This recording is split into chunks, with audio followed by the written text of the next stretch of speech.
Welcome to Music 101 with your host, Alexis Steele on CNEU Rock Radio. Sponsored by Steele Entertainment and Records LLC for all your entertainment needs, and also Romeo Recordings.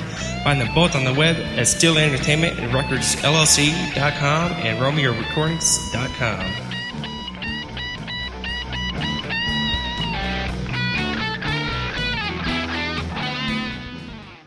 Hi, this is Alexis Steele with Music 101. I'd like to give a warm welcome to legendary punk clothing fashion designer Natasha Adonzio. Welcome to Music 101, Natasha. How are you? I'm fine. Thanks a lot for having me. I'm really excited about being here, and it's just really very interesting. That's great. I'm glad you could join us.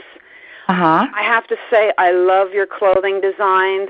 Being a singer myself, I've always been a fan of spandex, vinyl, animal prints, the whole 9 yards, and I've always loved it, still do. And I think your clothing is fantastic, and I really love it. Oh, thank you so much. It's like you got to have the taste for it. It's so different that it doesn't belong in the mainstream fashion, and so you really have to love it or be a performer or like to go out to wear it because it is that different. Absolutely. Now, you started your punk clothing designing at a store in the East Village in New York City called Revenge, right? Yes, I did. Okay, so how did that all come about? Well, it kind of just fell right into my lap. The owner of Revenge, I knew from before. He knew me as a designer, and he knew of my work and everything. And he had lent me some of his sewing machines, and I had them at my loft, and then one day I hear, oh, well, Champ is looking for his sewing machines through the grapevine. So I went down there with one of the sewing machines in the trunk of my car to the late show where he had his store, and he came out and he said, hey, long time no see. He goes, I want you to come with me. So he took me into the late show all the way into the back and through another door, and we ended up in the back of Revenge. And he said, I wanted the machines for this store, but I want you to come with them. So I said, sounds great, and then as soon as I started working there, the press started hitting on us immediately, and we were all over the place. Oh, wow, that's so cool. So this was the time, I guess it was the beginning of the birth of the punk music scene, right, which was really big with the Ramones, the Sex Pistols, Elvis Costello. So what was it like in the early years? That just must have been such an exciting time. Oh, it was. I mean, we would hang out in the store until it got late at night, and then we'd go right out to CBGB's or to Max's and that we loved, the bands that we didn't know that were going to be getting signed and become famous, they were just the bands that we loved.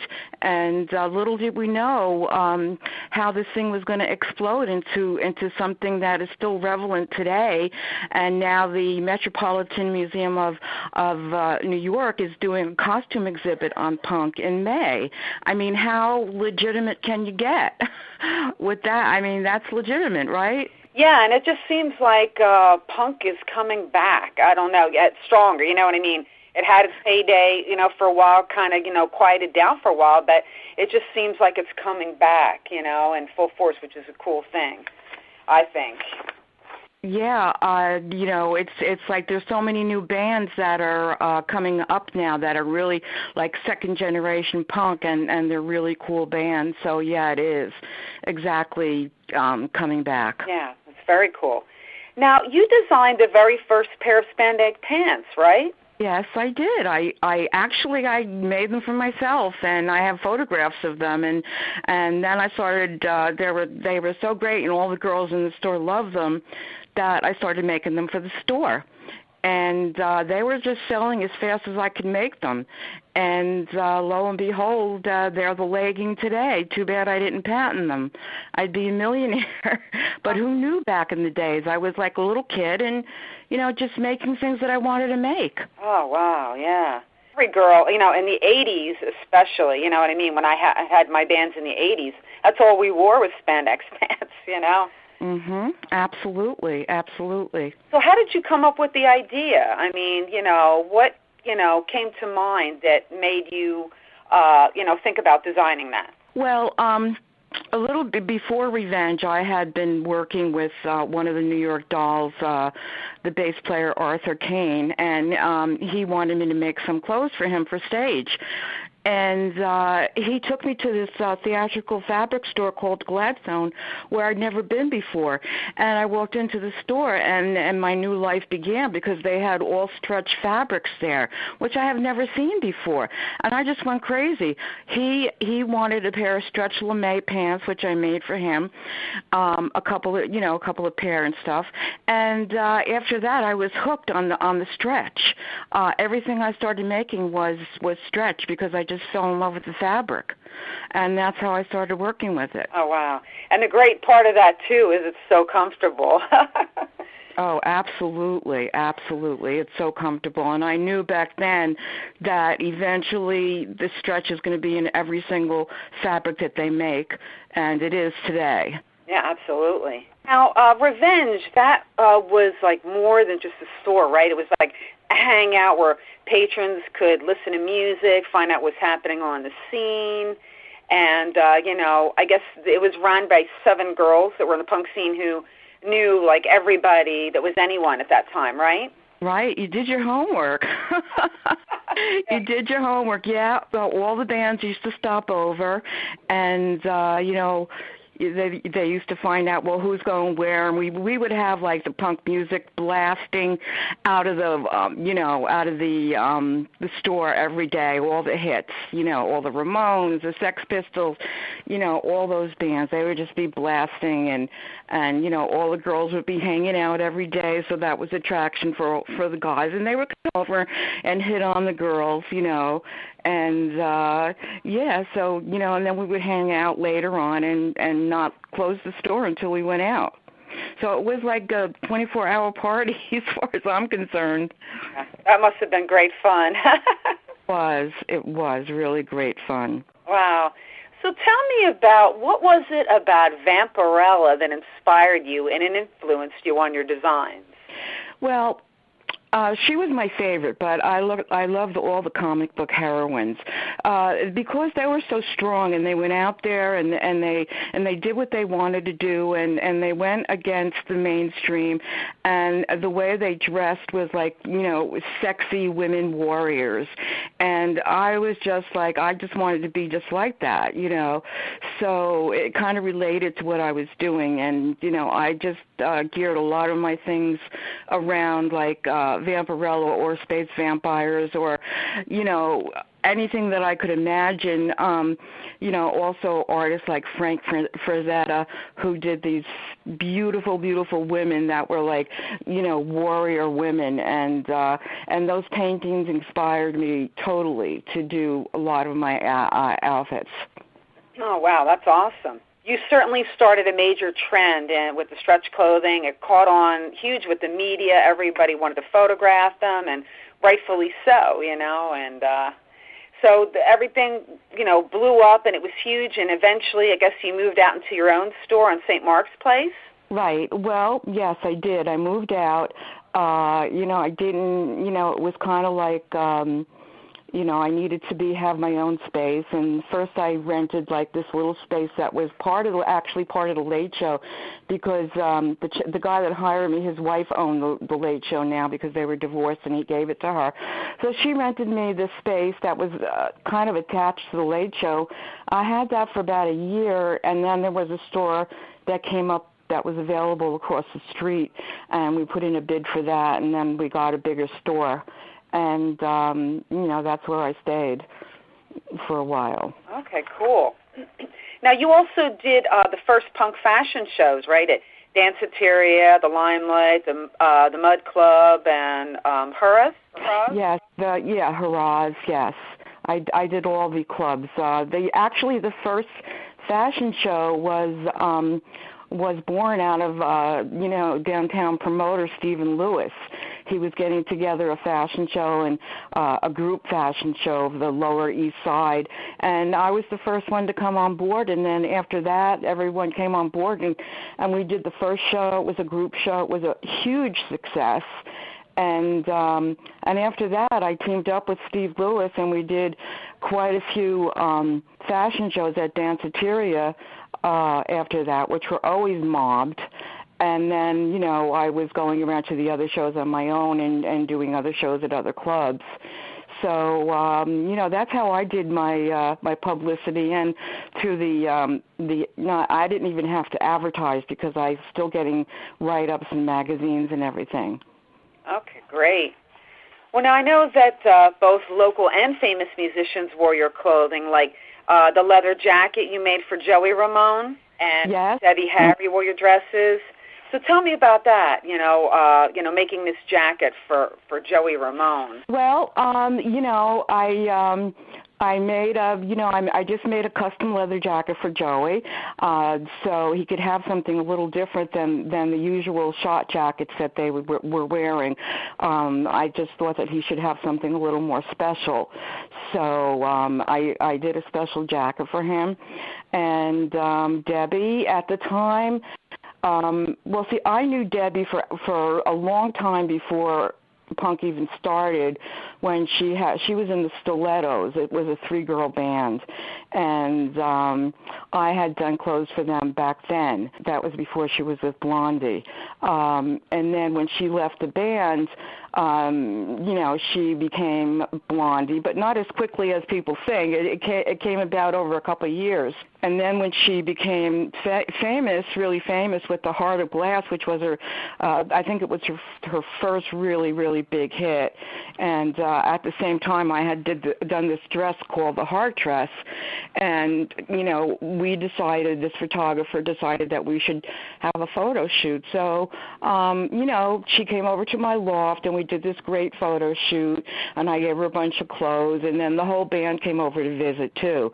And I had them all over my loft. And then Debbie and I we were kind of friends on the scene. We would run into each other, hey, how you doing, girlfriend, and it was like that, how you doing, Deb? And it was just like, girls hanging out together. That's how it was with Debbie. I had, been to several of her different places where she lived because I was going out with a musician and she was interested in having him in the band. So, we would go over there, or she would have him down for rehearsal, and, we kind of like, he was interested for a while, but then he turned her down, believe it or not. He turned her down, and and then she became famous. But, I always loved Deb. She's a sweetheart of a person, and, the most beautiful woman I've ever seen. So I have only good things to say about her as a person with a good heart, Right. So do you still keep in contact with Debbie Harry? And sometimes I run into her at parties and stuff, and, we say hello and we're cordial, and, we might take a couple pictures together. And I do run into her now and then. Cool, very cool. Your clothing also ended up in places like music videos too, right? On MTV, stuff like that. Yes, yeah. They would come in. A lot of the stylists would come into my store and pick clothes. Some of sometimes I didn't even know where they were going, but then sometimes word would come back, Pat Benatar is using your clothes in her video, Love is a Battlefield, so all the backup girls had the dancers had my tops on. Tina Turner video also turned up one of my cat suits, and things like that would be happening all the time. Oh, that's awesome. Mm-hmm. So tell me, I guess you had musicians like Dee Dee Ramone and Misfits too, right, that you were involved with? Yeah, well, the Misfits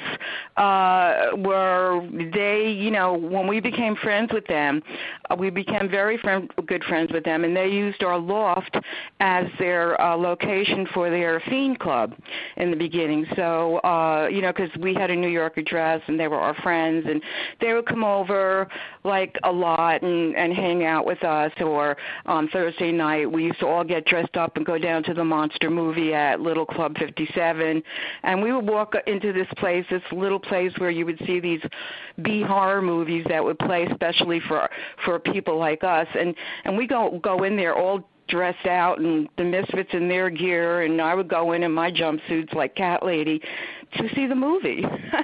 Wow. And yeah, we had fun. They did T-shirts for our store, and we hung out with them for a long time. Yeah, and so as far as that, it was really great. And now, who else did you mention? Well, I just said Dee Dee, Ramon, and the Misfits. Yeah. Ramon, yeah, Dee Dee used to come by the store all the time, and we would.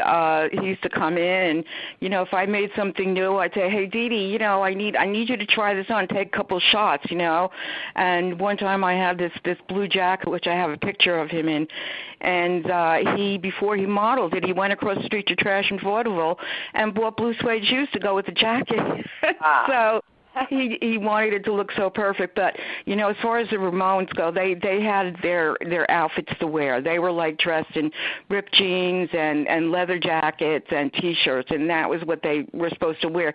But Dee Dee loves to get dressed up, so he loved to do other things, but he couldn't. He was stuck kind of in that look. So and Dee Dee's wife Vera also, I used to do a lot of dresses for her, custom dresses. A lot of the wives of the musicians used to come to me for clothes too.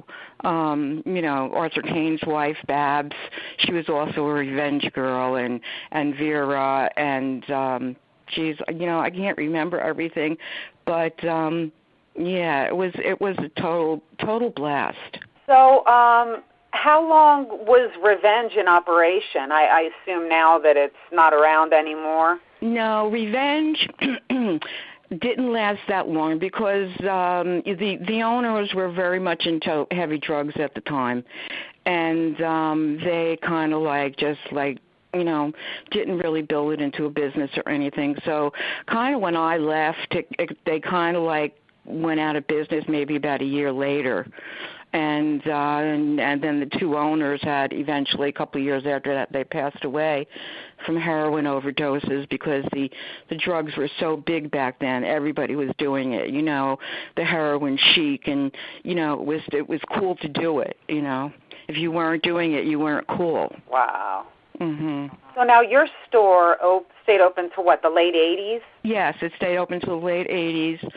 And I had a problem too. My business partner had gotten into drugs, and he got me into drugs, and that kind of really messed everything up for me. For me to really take my store and go where a lot of the other people that were in business on St. Mark's Place, like Manic Panic, I mean, they developed their business over the years, and now they're a successful business, And a lot of other people made their businesses into multi-million-dollar businesses, but because of the drugs, I just totally messed up, and I never had a business partner that really put me where I was supposed to be, and give me the right direction. I never had that. So I'm not a business person. I'm a total creative person and nowhere near a business person. So that was my problem that I had. Wow, that's a shame because, like you said, how far you would have been today, you know what I mean, and how, that's just a shame. Yeah, it is because of the drugs, because the drugs did me in back then. So, so you're resurrected, right? Your trend-setting punk designs for the yes, new generation. I came back about more than that. I don't remember exactly when. It must have been about close to 7 years ago. And I started selling immediately to Patricia Field. I've been working with her ever since, and I also have my own website. And, hopefully I'll be taking some of my clothes out to some of the department stores and showing them there. Oh, that would be great. So is she the one that, were you doing like a swimsuit collection for her or something? Yes, I did some swimsuits. I did dresses. I did the pants and different bold prints and a lot of animal prints and stuff, and I'm still doing it. So actually I'm putting together some new things for her right now. Okay, great. So do you have any plans or any upcoming fashion shows? Well, yeah, I do, but I don't know if I'm able to talk about it right now because it's going to be a big show. But it's going to be, I'm doing a show with the Bob Dwyer Dolls at the Barry Electric. I don't know if you know who they are, but they're like the new Blondie type punk band that they love all the old punk heroes and they dedicate their whole existence to the punk heroes, and they're very, very true to punk, and their music is very punk, and the girl looks like Debbie Harry, the lead singer. So and they've been they're from Greece, and they've been touring this country for about 2 years now, and they're smash hit in LA and here. They just did a couple of shows here, and they have such a reputation already. So, yeah, I'm doing a show with them in May. Okay, awesome. Yeah, I like the Bob Dwyer Dolls a lot. Mm-hmm. Very cool, very cool. Mm-hmm. So, do you have any, long-range now to, go anywhere, do anything with your designs and everything, or somebody that you would like to design for, or anything that you haven't done yet? Well, what I'm doing is I'm trying to find a manufacturer who can manufacture my designs so I can get them out there. Because I'm not really capable of doing that. I could do it on a small order basis, but I can't bring it major and sell them all over the country. I just don't have the means to do that. So I'm kind of hoping that the universe is going to send me this person like it's always done before. When the time was right, they would send me what I needed, So I'm kind of hoping that that's going to happen again, and they're going to send the people in my life to help me get out there again. Okay, awesome. So right now, where can our listeners find your designs and buy your clothing? Well, they can go to Patricia Field and also on my website, NatashaNYC.com. And, I'm considering selling to a couple of other websites right now.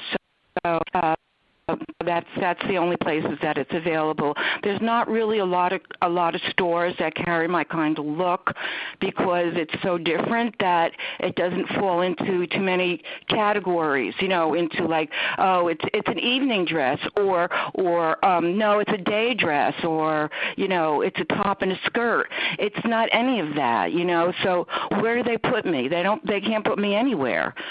So I am doing a special line geared for, department stores, which is not so outrageous, kind of something similar but not quite as out there so that they can catch on to it too, And hopefully I will find that manufacturer that will, do my clothing for me. Yes, absolutely. I hope you do, and I certainly wish you a lot of luck with that, you know what I mean? I hope you do. You have beautiful designs, and they need to be out there for the girls. Yeah, I think so too, and that's what I want more than anything. But at this point in my life, I can't do it myself anymore. I used to be able to do everything, and I always did everything. I got it done. But now it's it's so daunting for me. There's so much to do. It's either you're going to work the business end or you're going to do the design. You can't do both. Right, you can't do it all. You need help. Yeah, absolutely. Mm-hmm. Well, I wish you a lot of luck and success in your second generation for all the newbies and the young musicians that are coming into the punk scene and the goth scene, so they can. Mm-hmm, mm-hmm. And they're coming to me too. There's another band, the Romans, young band that I love. They're very rock and roll, and they want me to do clothes for them. So, it's all these bands coming out that know punk and they love the music, and they emanate the punk, because there's no new music that has come out since then. It's like it's the punk music's been going over and over and over, and everybody uses that as an influence and for their inspiration, because nothing new has come since punk.